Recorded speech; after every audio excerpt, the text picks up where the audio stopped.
This is the only Chinese Hebrew manuscript from Imperial China. Oh, okay.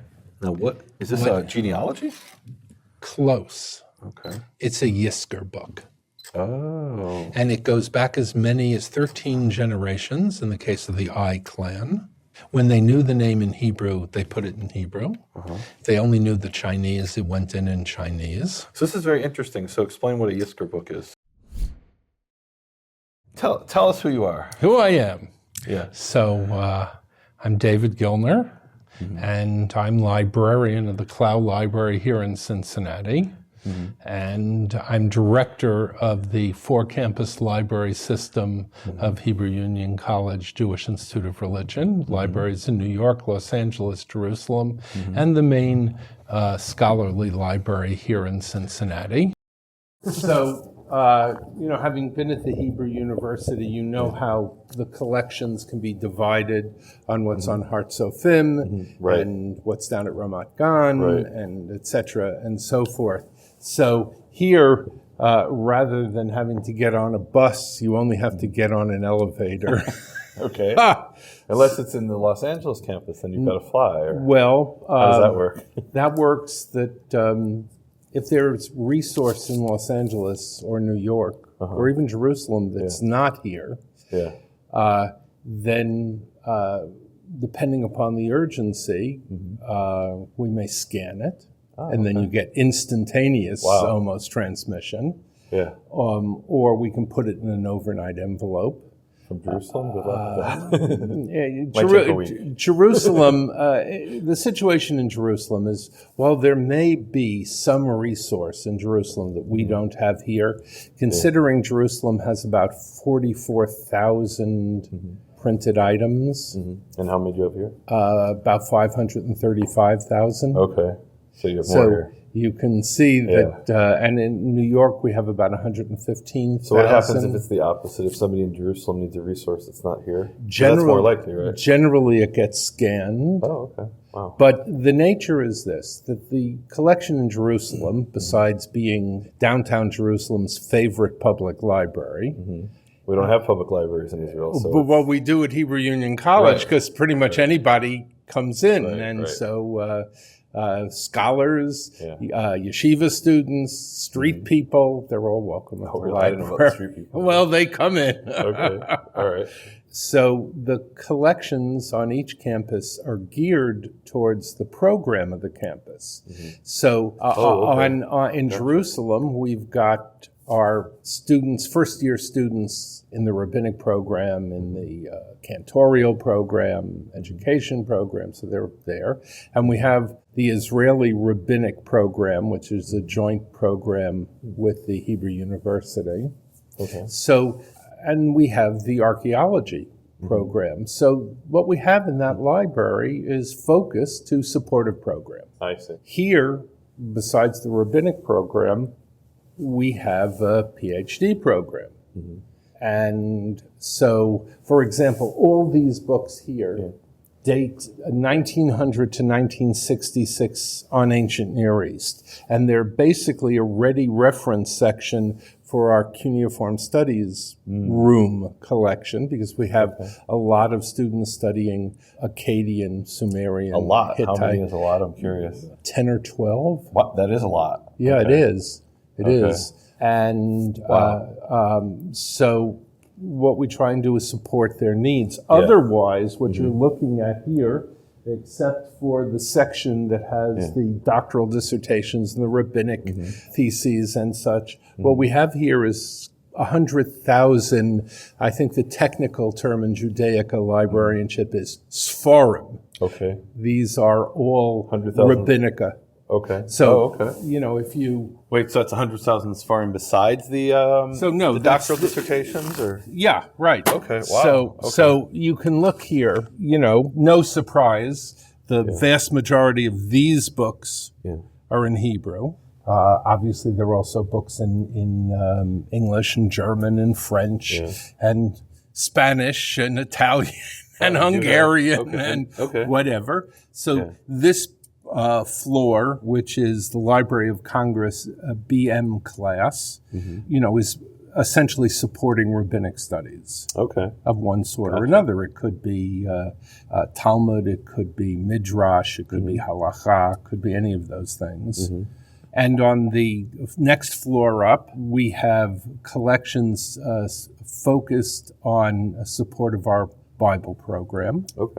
And also Jewish history. And the top floor is a certain amount of what we might call social studies, materials dealing with Israel, its economy, its people, etc., and so forth, and literature, mostly in Hebrew, but also Yiddish, English, etc. So somebody wants to be a rabbi, they study in Jerusalem? 1 year. If they want to be a Reform rabbi. A Reform rabbi, and they're from America or the New World or wherever, then they would study 1 year in Jerusalem and then come back to the States for an additional 4 years worth of studies, 5-year program. Oh, wow. And so they'd come to so everybody studies in Israel for 1 year? Right. They form a chevra. That's their class for the next 40 years of their professional career. And make sure that everybody has some, not just connection to the land of Israel, but to each other, so they know each other as they go through their rabbinic career. But also, we have people who are Israelis who are studying to be Reform rabbis. And do they study for 5 years there? And they study, I think it's a 5-year program. I know they go to get a master's degree at the Hebrew University. Right, and I've met actually at least one person who was doing that when I studied. I did Bible at the Hebrew University. Yes, and there was this woman. Noticed. There was a woman in one of our classes who was studying, and I think she's a rabbi now at Kol Neshama in Baka, if I'm not mistaken. I forget her name. But, so anyway, but I've seen her at the synagogue. But we have one woman working in the library who's a graduate student getting her PhD in Talmud, Tamar Duvdavani, who's working here in the library. And, she just finished her comprehensive examinations, so she's writing her dissertation. Oh, nice. And it's been really nice for the library because she's cataloged thousands of difficult to catalog Hebrew works, liturgies, commentaries, things that everybody just put on the side and waited for her to come. That actually blows my mind that there are things in, and I've dealt a lot with manuscripts, and I'll be looking in the catalog and it'll say something really vague, like Jewish philosophical work. Which philosophical work? So we say in Hebrew, Lech Teda, go figure out. Yes, absolutely. Or Jewish Christian polemical work. Which one is it? Nobody necessarily knows. And it might be 5 different works. Maybe in a manuscript especially, maybe the guy who ordered that manuscript had an eclectic interest in different things.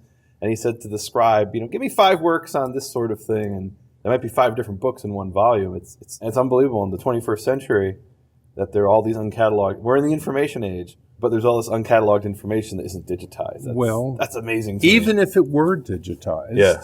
I mean, digitized in Google Books, where you have you can do a word search or something. Well, in order to do that, because we're involved in doing things like that, we're looking to start a project to scan Hebrew and Yiddish newspapers, for which there's optical character recognition of the Hebrew alphabets. If you can read it. So, I think that the software that they have in Israel is very good. Really?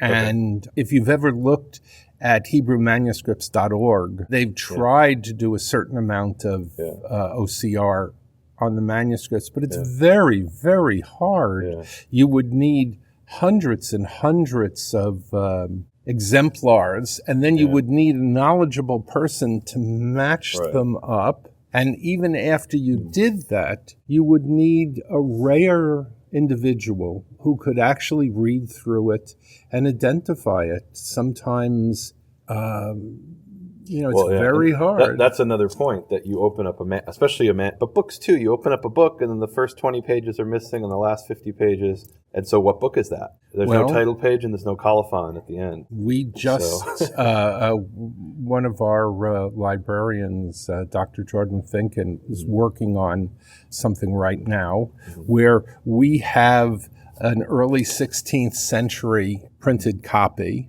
which consists of 2 leaves from the center of the book. Now, fortunately, we have a copy of that work that's done 20 years later, so we can match it up. I see. But if we just had those 2 leaves, what could we know? It would really require... You might know the general topic of what it's about. Right. Yeah. Recently, he was looking through fragments, the parts that nobody wants to deal with, right? These little fragmentary pages. And he brought one to me and he said, I think I've identified this. And I said, yes. And he says, I think this comes from the Guadalajara Talmud, which may be the rarest printed book. There may be 50 leaves known, and most of them are, I think there are 12 leaves at the Jewish Theological Seminary of America's library. And there's no complete copy anywhere? Oh, no, nothing like that.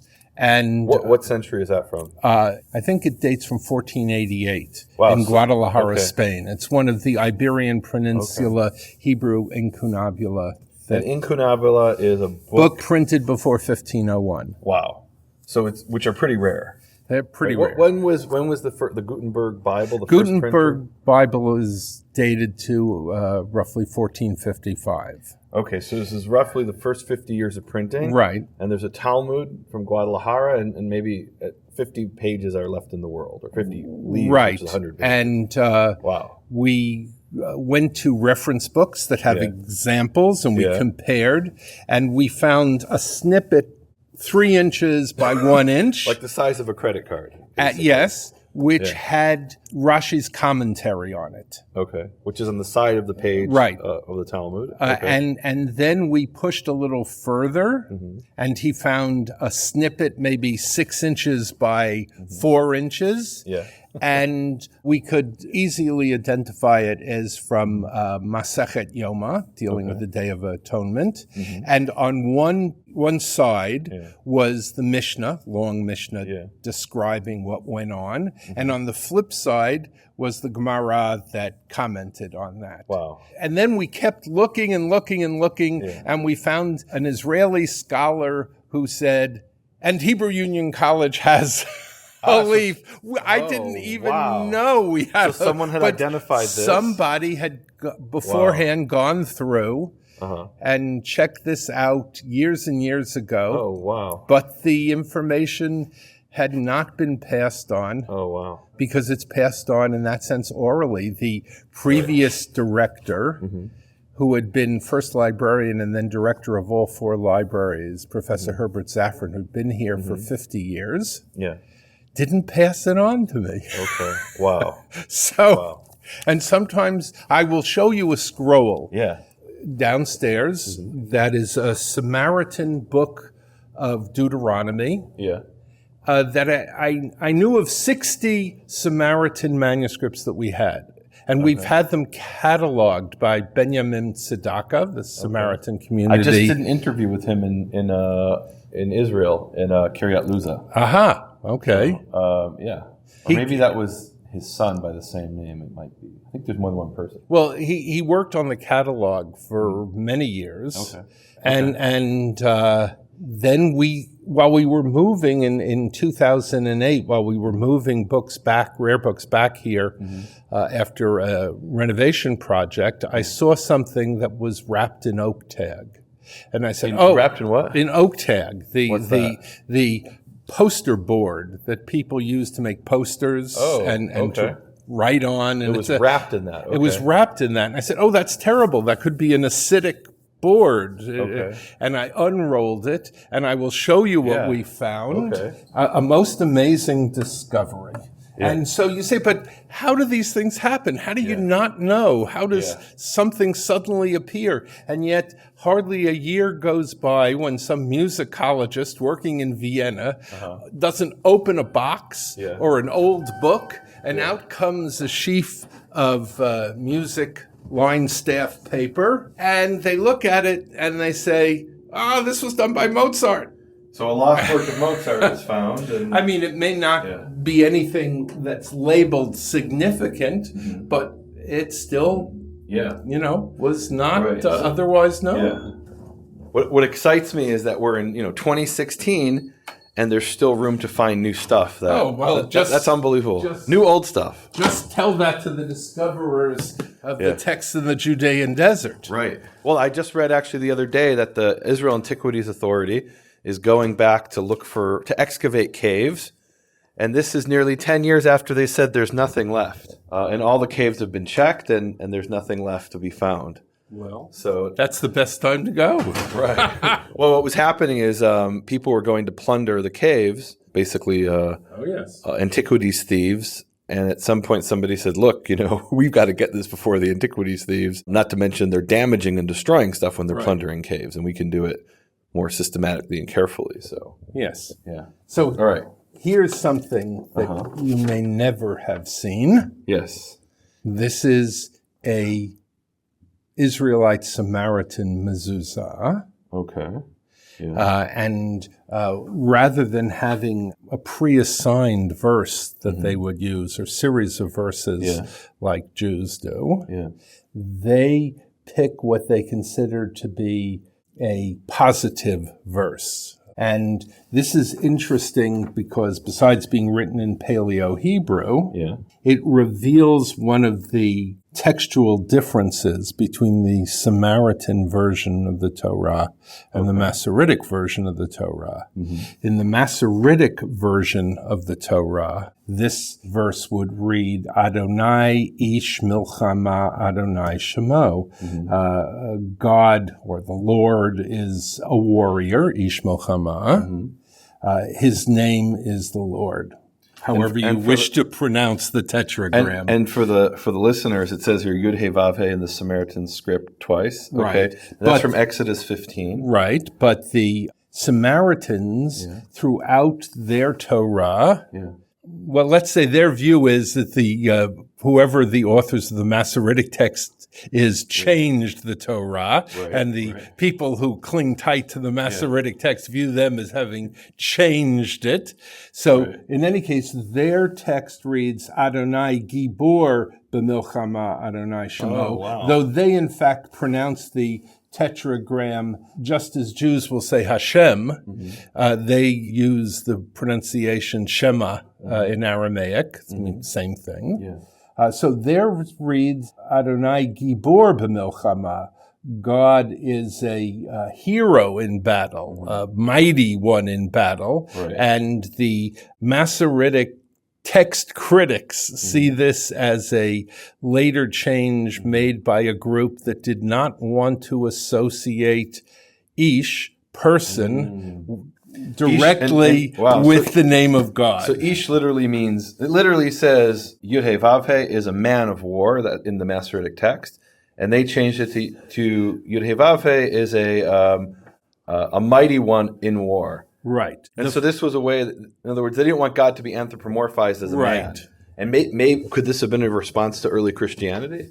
That's beyond me. I suspect that it's before that. Oh, even before that. Okay. I suspect. Very but interesting. The thing is this, the use of ish in just throughout the Hebrew Bible doesn't necessarily stand alone. So if you have a phrase, Ish Levi, it doesn't mean a man, a Levite. It means a Levite. Or Ish Kohen, a priest. Or Ish plus some other descriptor means a person, a man of that status and role. So God here is being extolled as a warrior for what transpired at the Red Sea. So in other words, in the original context of Exodus 15, the Song of the Sea, it didn't necessarily mean God's a man, but somebody in a later period was afraid that it would be interpreted that way. And so, according to the Masoretic text people, the Samaritans changed it to say he's a warrior. Which takes out the word man. For theological clarity. That's not the only occurrence, but I cannot give you all the occurrences standing here on one foot. So I'm taking you now into our rare book, what we call vault area. So what we have in here is about 15,000 printed books on the right, and all sorts of bins and boxes of other special collections, book plates, broadsides, scrolls, various and sundry illuminated items. And over here, what we have is about 60 of some 70,000 books printed between 1650 and 1899. And then we also have about 2,500 manuscript codices and a collection. That's in this inner vault, or that's also here? That's here. Oh. So what we have here are compact shelving. Okay, so I've got to describe this for the listeners. We're in this. He calls it a vault. Why is this called a vault? Is it actually a vault? Is there like a legitimate? Wave at the camera. Oh, we're on candid camera. Okay, and he's doing the thing where he's like turning this handle to move the shelves, like you see in archives. And so now you're opening up to the manuscripts to me. And is this like a special environment in here? Yes. Okay. We keep the temperature at 63 degrees plus or minus 2 degrees, and the humidity at 40 to 50%. And that's to preserve the books. That's to preserve the books. Okay. And I guess any librarian who happens to be in. Well, I like it. It's nice and cool.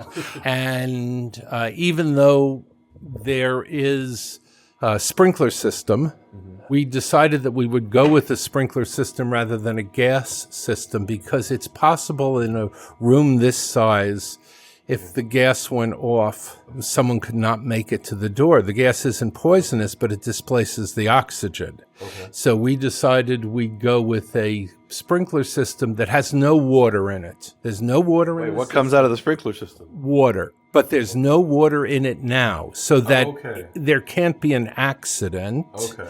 Something has to set off one of the sensors. Okay. When the sensor is set off, just that pipe is filled with water. Oh, wow. Okay. And then at the second alert, just that sprinkler head or heads go off. So if I burn my toast, we won't lose hundreds of years of Jewish history here. Thousands of years of Jewish history. All right, let's talk about that. Show me what you got here. So right here, though we can look at some of these, for example, this mousy brown buckram-bound collection is 59 of about, I guess there are about 66 or 67 known manuscript codices from the Imperial Chinese Jewish community at Kaifeng. Oh, this is the material from Kaifeng we're looking at here? Yes, and we'll look at some more. Oh, excellent. So, but I just... Okay, I'm excited about that because I lived in China for a year and I went to visit the Jews of Kaifeng. So we'll talk about that. We'll look at that. Oh, wow. And show me. Wow, okay, so Hebrew manuscripts from China. Right. Yes. Now, it's commonly accepted that Jews came to China about 1,000 years ago or a little more. They were in trading companies with Muslims, and they sailed around to get to China. And then once they were there, they trekked back across the desert to get to Samarkand and Bukhara and across the Silk Road. The Silk Road. Okay. Now, in 1850, the London, a group of Protestant missionaries sent a group of people to retrieve manuscripts from the Jewish community at Kaifeng. By this time, these people were not practicing Jews. They were practicing something, but their knowledge of Judaism was... Well, and so I went to visit the Kaifeng Jews a few years ago, and they have an awareness that they're Jewish. They're learning Hebrew from Israelis that come over, but they don't have maybe like a vibrant community. Right. Yeah. Religion, especially of the Western sort, has not been big in China for a while. Although, for example, they don't eat pork. And they do live in a Muslim city. That's true, but they're also surrounded by non-Muslims who eat pork. But they have that the Muslims and the Jews can lean on each other to support their ancient tradition of not eating pork in a pork-eating country. And their main street there is called Torah Teaching Lane, although they told me it was only renamed that in like 1912 or something. So anyway, So these books were eventually acquired by the London Society for Promoting Christianity Amongst the Jews. Oh, wow. Okay. And why would they be interested in this? Who knows, right? They took them to London. Yeah. They were described in the London Jewish Chronicle in 1851. Some facsimile editions were published. They were, one or two scholars had a chance to investigate them and to describe them and to publish about them. Yeah. They were put on display in the London Palestine exhibit of 1906. And then they were sold to the Hebrew Union College. At least 59 of the 63 were sold to us. They said they'd lost 4. A few years ago, they suddenly discovered those 4 and sold them. Okay. There were a few other manuscripts. Did you guys buy them before? No. Oh, okay. You didn't. Not at all. Okay. They didn't add to what we already had. Okay.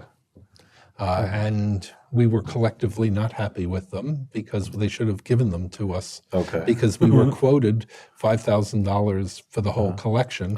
And when items went missing, when they were discovered, they should have come to us. I see. Okay. But so it goes. So what we have are liturgical texts. Yeah. We have prayer Bible texts from the 5 books of Moses for the weekly parasha. What I have here is one of 2 Haggadot. Oh, wow. So we'll keep with the Haggadah. And we begins with the Kiddush. And so this is more or less the Haggadah that we know from More other Jewish or communities? less from other Jewish communities living in the East, Okay. which are a little bit difference in wording to traditions of the West. And there are also the peculiarities of being cut off for centuries and living in a non-Hebrew speaking community where you begin to pronounce things a little strange. But their directions are written in Judeo-Persian. Oh, wow. And that tells you they came from Persia. That was the trading language that people used. Wow. So this reads, Bichilu Yatsanu mi, and then somebody noticed, oh, you forgot the Tzadi in Mitzrayim. Wow. And then Halach ma'aniya da'achalu ava hatana be'ara de Mitzrayim. So, Wow, let me take a photo of that. That's pretty cool. So Judeo-Persian. yes. Wow. That's very interesting.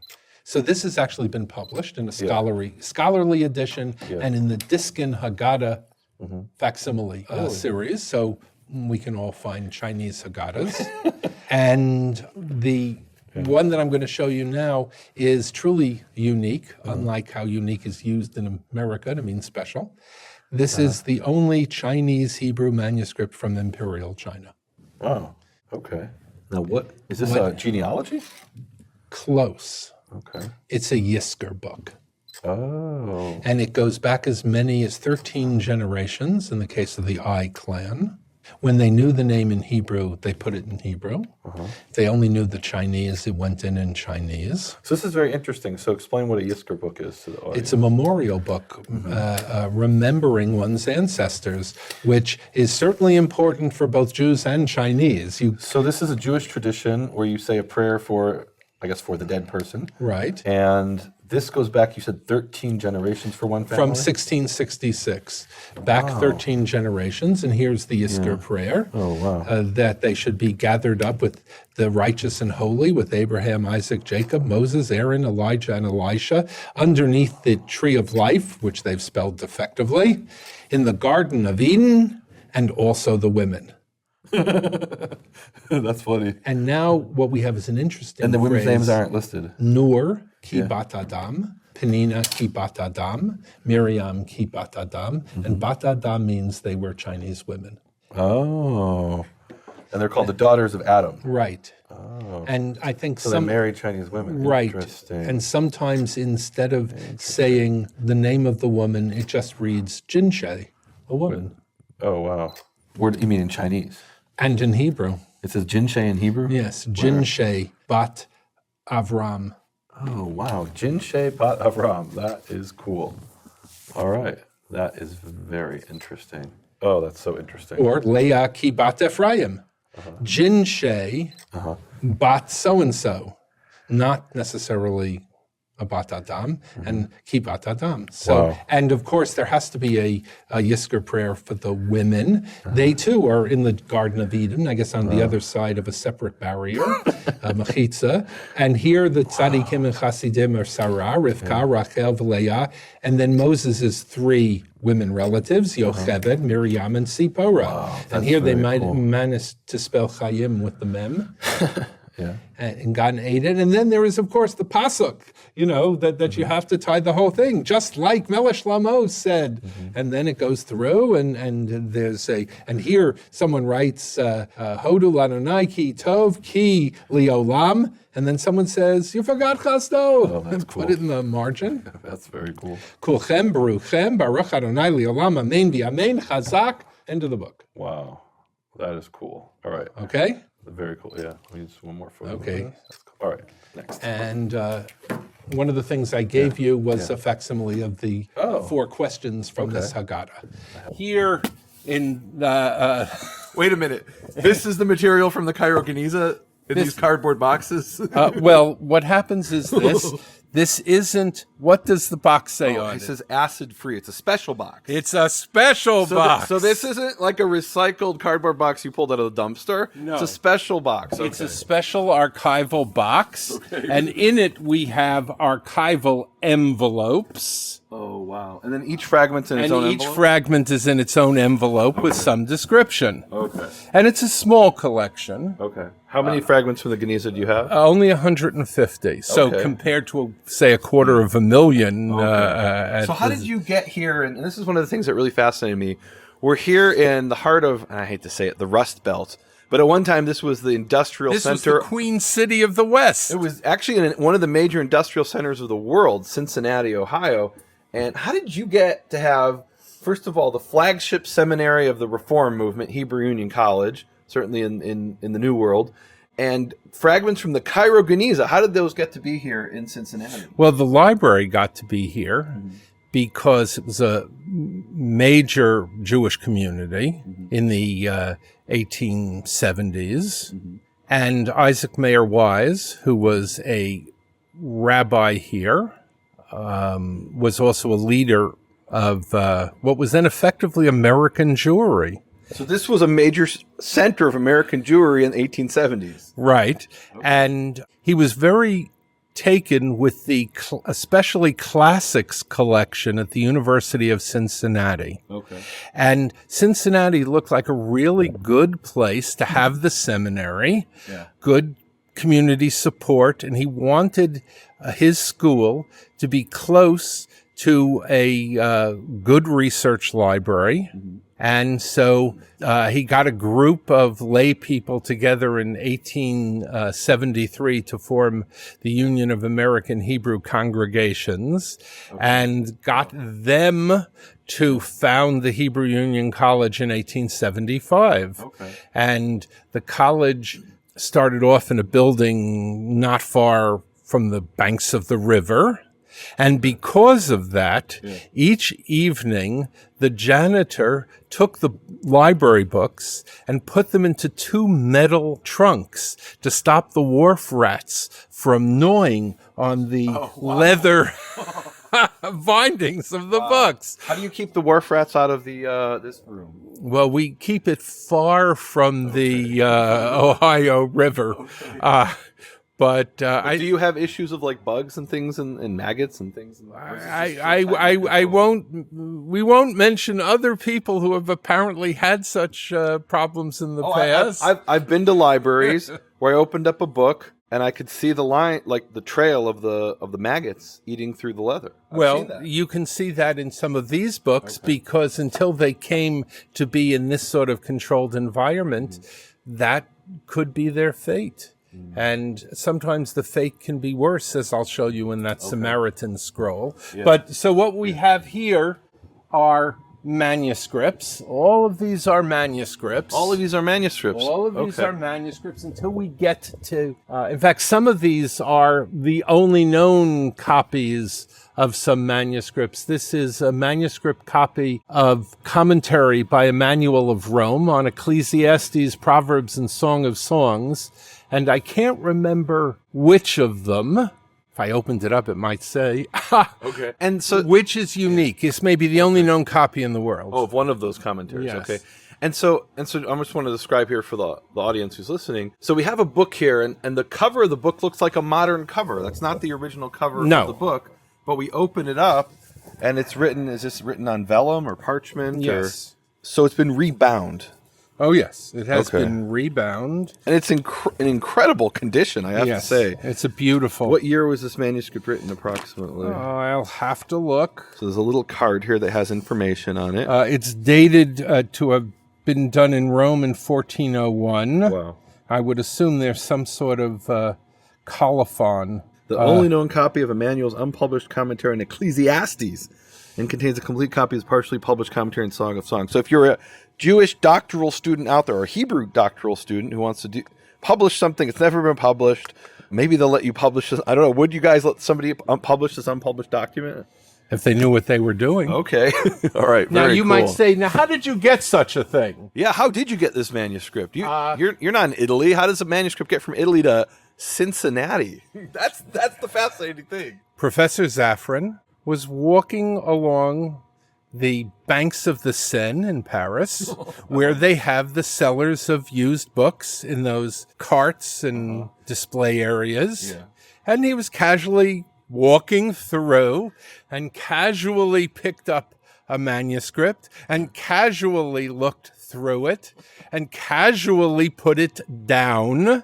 Yeah. And the bookseller says, "Oh, you interested?" And he says, "Well, it's nice, but how much do you want?" And the person quoted a number, and he said, "Well, I'll think about it."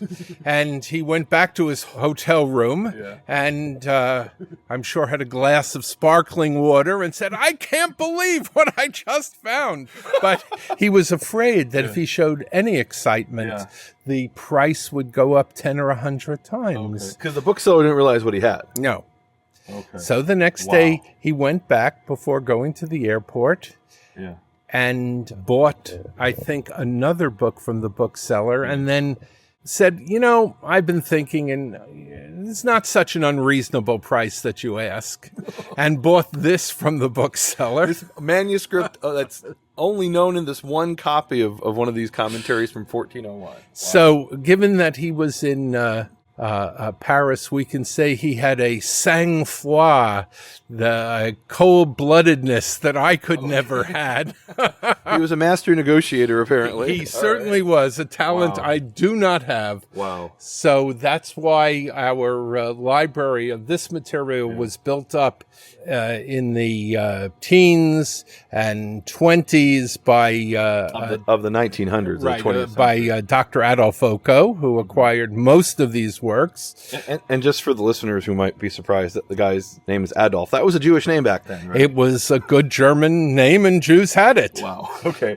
I don't think there's any Jews today with that name, but okay. No, not too many Jews. Right. But Oko was a great librarian, and he was a colleague of Dr. Alexander Marx of the Jewish Theological Seminary, and oftentimes they would end up splitting collections. They'd find a collection, and they didn't want to outbid each other, so Oko took some, Marx took some. Okay. Sometimes they did get into bidding wars, So but some of them are in New York now, and some of the... Do you ever have a situation where half a page is in New York and half a page is here in Cincinnati? in terms of pages, no, but there are printed works that are known, for example, to be in 3 volumes, say a liturgy for Passover, Shavuot, and Sukkot, where the Passover is in Cincinnati, the Shavuot is in New York, and I think the Sukkot is in Budapest. Oh, wow, that's great. And I remember many years ago,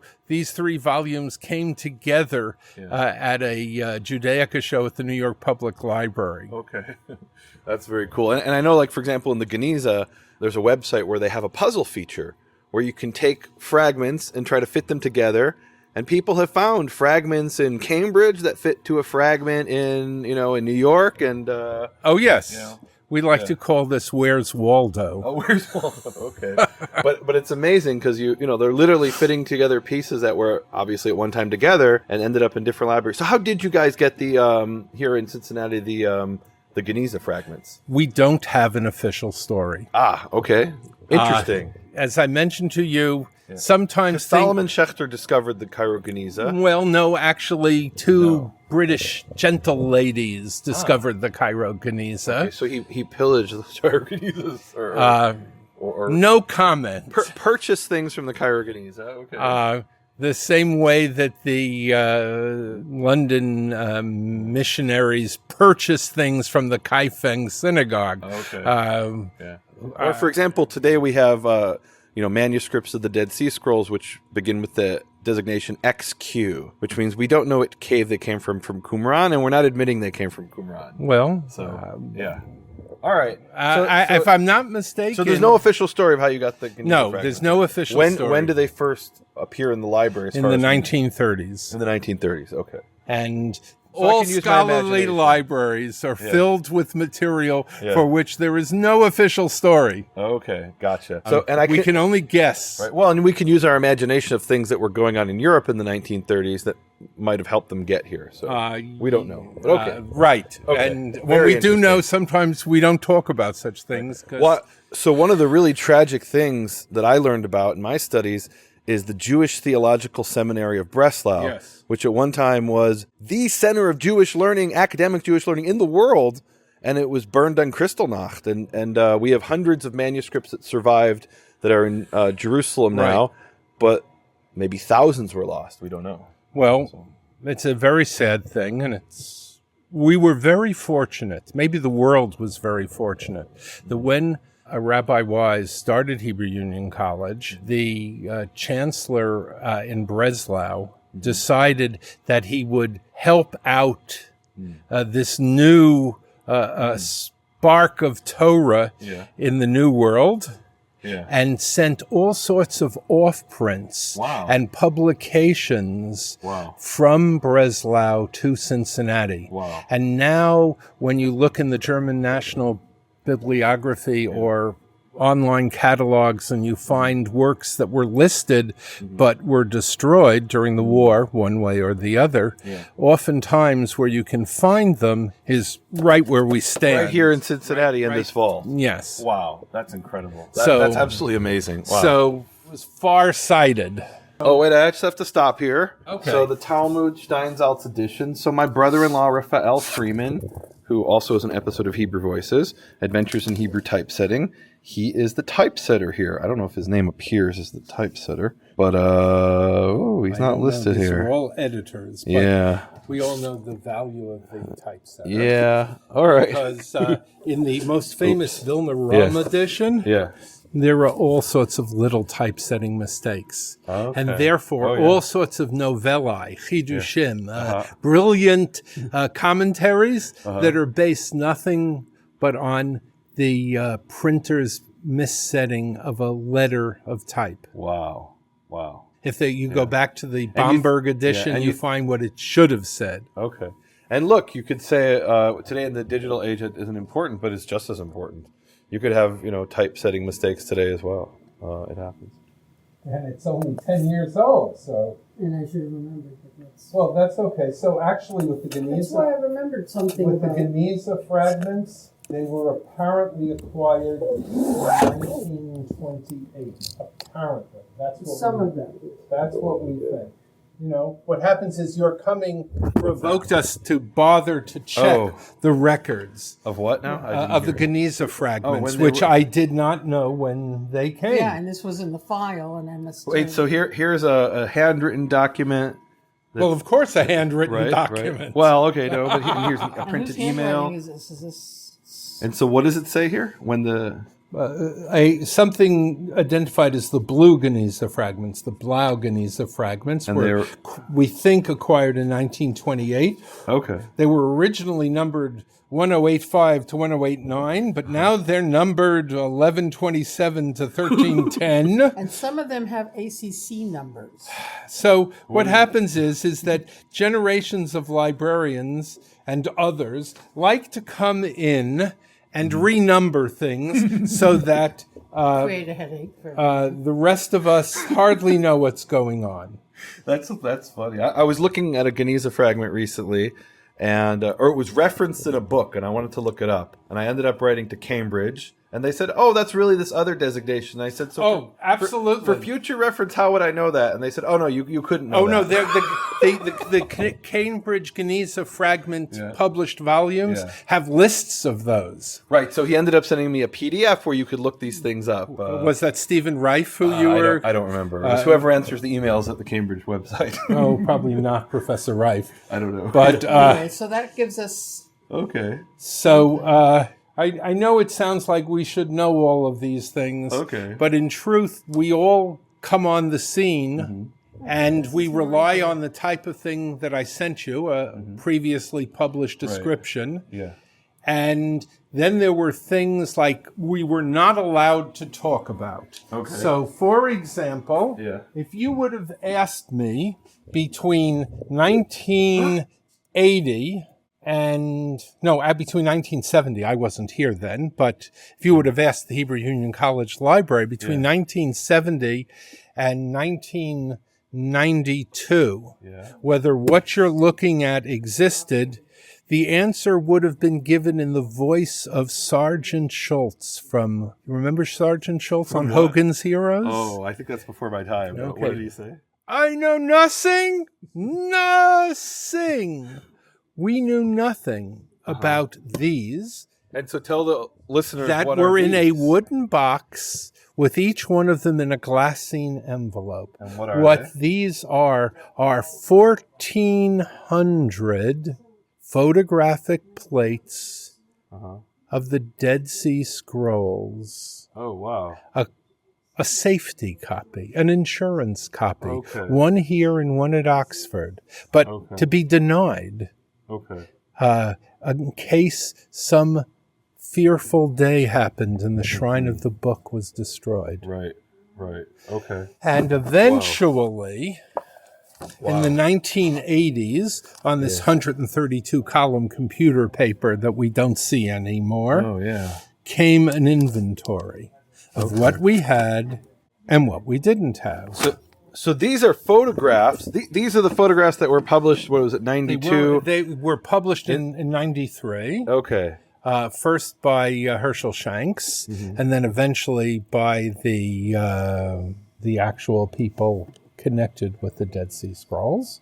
And if I remember what they did is there was another copy of these that they got a hold of from a library in California. yes, a microfilm copy. Oh, the microfilm. But that was a later copy. That was the copy prepared by Mrs. Bechtel, I think in 1981. And so these show the state of the fragments in 1970. So someday, some scholars are going to do what you described earlier doing with the Genizah fragments. They're going to say, wait a second, wasn't there an older attempt to order these?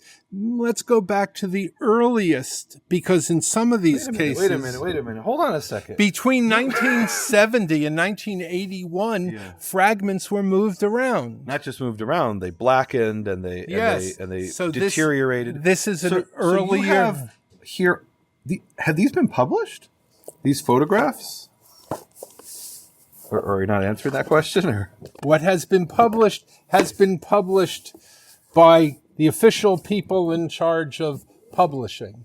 These stay here as an archival record. They're open to be consulted by people. Wait a minute. Hold on a second. So you have are these negatives or are these, what are the? The negatives. Those are photographic negatives. 1,400 photographic negatives of the Dead Sea Scrolls made in 1970 from the scrolls themselves, I'm assuming. Right. At that time, they were probably in the Rockefeller Museum, is my guess. They still were. Really, I think until the 90s, most of them were there.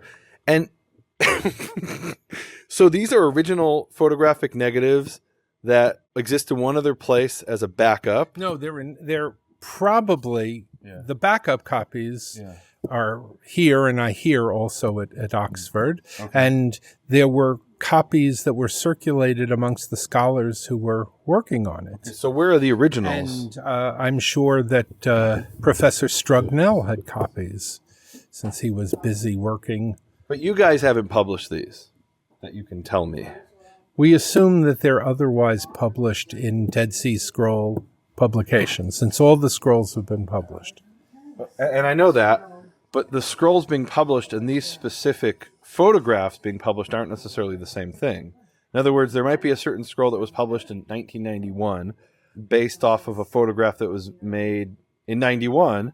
Actually, my belief the 50s. is that the scrolls were all done off of older photographs. But in other words, there was a set of photographs made in the 50s. And like if you go... And then later. Right. If you go online right now, you can see the photographs of the Dead Sea Scrolls from the 50s, from the... Okay, what? But we denied having them because we were told to deny having them. So now you admit you have them. Well, that's because here are those scrolls published by IDC in microfiche, okay? Okay. And here's the companion volume to that edition, this is off the edited microfiche. by Emmanuel Tove. It's got all that necessary information. And this is the unpublished concordance to the Dead Sea Scrolls that was done in the 50s. Okay. So I remember this controversy in the early 90s. You got it. Where there was a concordance that certain scholars were allowed to have access to. Preliminary but they weren't being concordance. published. And the question was, if there's a concordance, that means you could put together certainly a preliminary edition. And now all the scrolls have been officially published. And this was the preliminary edition done from this with a computer by Professor Ben-Sion Wacholder and his then graduate assistant, now Professor Marty Abeg. Okay, and this was essentially a pirate edition, is that right? Or you're not saying anything about that? Okay. And those blue books, do you have the blue books where he published the photographs, Abeg's photographs? Those were initially published by, what's his name, from the... Wasn't it Martin Abeg and someone else? Yeah, but Abeg didn't publish photographs to begin with. Okay. But what's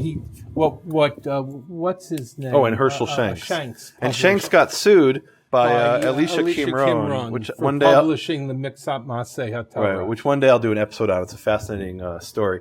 All right. So hold on a second. Help me out here. So you've got those photographs over there. Your photographic negatives. Those negatives themselves, as far as you know, I don't mean the scrolls. I mean those negatives are, if they May or those some of them. I'm not in any way concerned with the use of the Dead Sea Scrolls, other than by people who come here to use them. Okay, so. I'm not a scholar of Dead Sea Scrolls. I'm more than happy to work with the Masoretic text of the Hebrew Bible and make changes on the basis of other versions as I see fit. But what's the non-biblical material of the Dead Sea Scrolls is not of great interest to me because I'm not into that period of Judaism. And whether exactly everything has been published in the way they appear in those photographs, I don't know. In other words, if there are differences, someday in the future, someone may come and say, can you let me look at plate 41-192, I think. And you would let them do that? Sure. Wow. We'd even give them a light table to see the plate on. Wow. Okay. Let's look at the Cairo Genizah stuff. But let's look at the Cairo Look at this Genizah sample. stuff. Now, this we've discovered came to the library at the end of the 1920s. Has this all been digitized? Yes, all of this was digitized for the Friedberg Genizah project. Okay. Which people can see online. Online. And we'll put a link on nehemiaswall.com. So there's a bunch of stuff here. Yeah, just grab something. Okay, I'll grab a miscellaneous piece in Arabic Oh, no, something and in Hebrew. Come on. It's Arabic and Oh, Hebrew. Hebrew and Arabic. Okay. Well, I mean, they lived in Egypt. All right. What are you? Yeah. Come on. No, but I can't read the Arabic, so. You're not the only one. want I one I used to could be read. able to. I took 2 years of it, but. Scribbles. Oops, what is this? Oh, that's the old envelope. We put it in an acid-free envelope And they kept the inside old envelope. acid-free. Oh, I can't throw it away. It has important information written on it. The Seder. So we have acid-free envelope and Yeah. acid-free paper. Yeah. Oh, wow. So this is a page from the Cairo Genizah. Yeah. Wow. That's parchment of some sort. No, this is paper. Oh, it is paper. Yeah. Egypt was they the have papyrus. home of paper. Okay. Yeah. Wow. Very cool. And so it's a folio, right? It's a folded piece of paper. And there's some, Oh, that's not Judeo-Arabic. It's actual Arabic. that's Arabic. Oh, okay. Very cool. So let's see what All right. else we have. Here, don't forget that. Oh, no, I won't. This goes with this, and this goes with this, and this how about- gets clipped on this, That was a whole system here. Okay. and everything is numbered. Okay. And we put this in 1127. That's right before 1128. And here's a Bible comment. Okay, so what does this say? This Do you have any says, Bible fragments? Probably. Let's see. That's what we want to see. Bible here. Oh, okay. Okay. People always hope that there's something magic in Bible. But what is the commentary of? A small part of the work, Something in Arabic. it's in Judeo-Arabic. Yeah. Okay. By Khayuj. Okay. Okay. So here is Bible. Exodus 21:35 to 23:29, and there's the Hebrew, first and last Hebrew word. It's vocalized. It has dagesh and rafeh, Okay. and it's Four folios damaged. Okay. Okay. Let's see it. So we open it up carefully, and it's got the same acid-free. Okay. And we open it up. Wow. And what's, of course, amazing about this Hebrew is it's 1,000 years older, and it's quite readable. Yeah. So it's interesting. It doesn't have the ta'amim, the accent No. marks. This is not a Masoretic manuscript. No. Doesn't have the Masoretic notes. But you'll notice how careful they are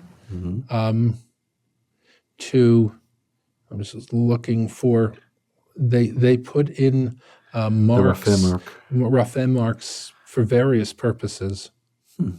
Very interesting. But you can certainly read it. Yeah. Ein lo damim, blah, blah, blah, blah, blah, blah. we turn the page? Yeah. Carefully. Very carefully. Wow. Very carefully. That's why it's good that it's been digitized, Yeah. because we don't want to turn the page too often anymore. I understand. Wow. Can we see the last page so we don't have to turn in the middle?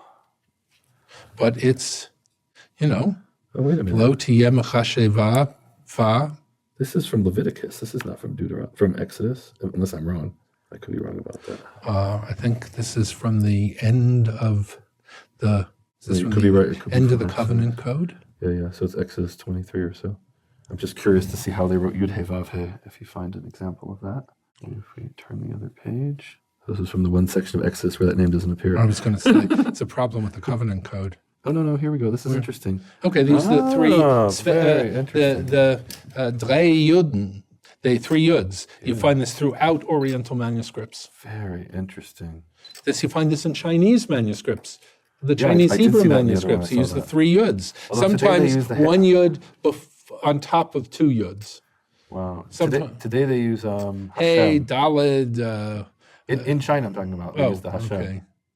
I bought a 10 Commandments from them. That's very interesting. Very, very interesting. Wow. All right. Yafeh. Okay, Yeah, thank you so much. my pleasure. So we just did this amazing series with this amazing information and manuscripts you showed me, and you mentioned it always happens after I turn off the recorder. You said people can come here. So is this open to the public? This facility? This facility is open to the public. And if you're a resident of the tri-state area, you can borrow any of the 300-odd thousand books in the public stacks. And what is the tri-state area for those around here? Northern Kentucky, Eastern Indiana, Southern Ohio. But you're always welcome from wherever, Timbuktu, to come and look at the material in the library. And now they can't come and take out Cairo Genizah fragments, but No, that's why I said the 325,000 in the open stacks. The Cairo Genizah fragments they can come and look at, though because they're all available online on the Friedberg Genizah project, they could look at them at home. Right. So they can see those online. So, and we're sitting here in this room, which has a number of rare books. Can they make an appointment to come and see these rare books? Absolutely. Okay, and how would they contact you? Through the Hebrew Union College website? they can contact the library. On the website, there's a contact form. And if there are people in, for example, Los Angeles or New York or even Jerusalem who want to have some interaction with the Hebrew Union College libraries, would they be able to go to are those open to the public? They can go and ask to use the library. And it's open to the public to use those libraries? The security in Los Angeles and New York, and also sometimes in Jerusalem, is a little tougher than it is here. Oh, okay. But they may be asked to produce identification. Okay. We're a little bit, because we're here in God's own Eden in southern Ohio, we tend to have a smaller and, I guess some people think, less threatening group of visitors. Okay. What kind of visitors come in L.A. that were I don't know, but Okay, you're not I there, know okay. that 3 weeks ago, the imam of the local mosque came and we gave him a tour. He had a wonderful time. Okay, wonderful. There's a mosque right down the street. Yeah, all right. You mean he came here to... Yeah. Oh, okay. Had a great time. We wonderful. talked, and I showed him all sorts of Arabic materials, a beautiful 13th century Quran. Oh, wow. You have a 13th century Quran here among the other things. Wow. That's amazing. That's pretty cool. Yeah. All right, thank you very much. You have been listening to Hebrew Voices with Nehemia Gordon. Thank you for supporting Nehemia's Makor Hebrew Foundation. Learn more at nehemiaswall.com.